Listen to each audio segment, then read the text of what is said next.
Well, a quite bizarre occurrence yesterday in Germany where, heading into the German election, a major debate held with the second most popular party excluded from the debate.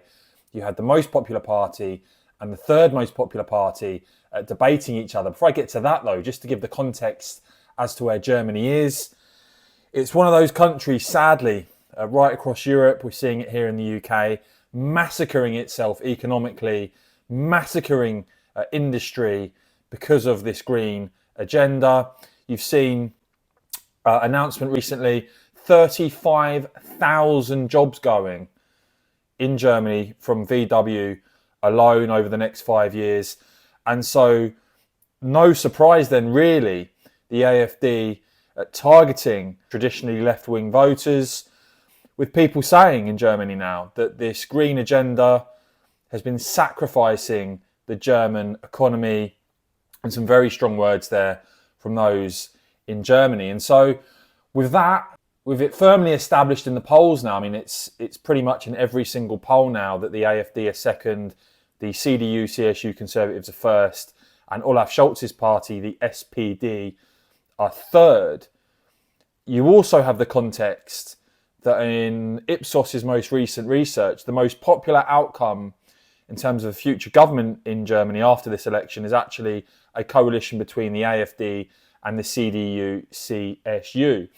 And yet you had a debate yesterday that was only between the Conservative leader Friedrich Merz and the SPD leader Olaf Scholz. So the first party in the polls and the third party in the polls, excluding the second most popular party, which in itself is pretty bizarre.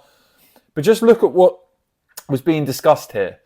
You know, the EU aspect to this, Scholz arguing that Merz's proposals on migration to stop illegal migration would violate EU law. You can see the quote there is Merz really proposing that the biggest country in Europe, right in the middle, should be the one breaking European law. As if that sort of takes precedence over the national interest. This is the sort of modern day social democrat view within the European Union, it seems.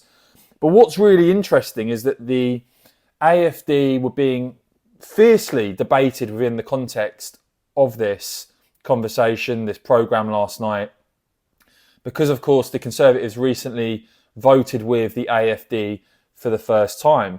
Merz reiterating there will be no cooperation. You've also got Merz blaming actually the left-wing government in Germany for allowing the rise of the AfD. And people's analysis of this clearly is that the TV debate format, not the best representation of the current opinion polls, given you've got the Conservatives at 30%, the AfD at 20% in second place, completely excluded, and then the SPD and the Greens, both in the governing coalition, behind both of those parties. And the talk is that you could still end up with the two men in that debate, Merz and Scholz, actually after the election ending up in a governing coalition together. So a pretty bizarre situation as those in Germany continue to grapple with the AfD, the rise of the AfD, some of course calling for the party to be completely banned. Do let me know what you make of that debate, as I said, between the first and the third party, excluding the second most popular party. I will of course keep bringing you all the latest on this and much more, so please do whack this video a quick thumbs up. And of course, as ever, cheers for watching.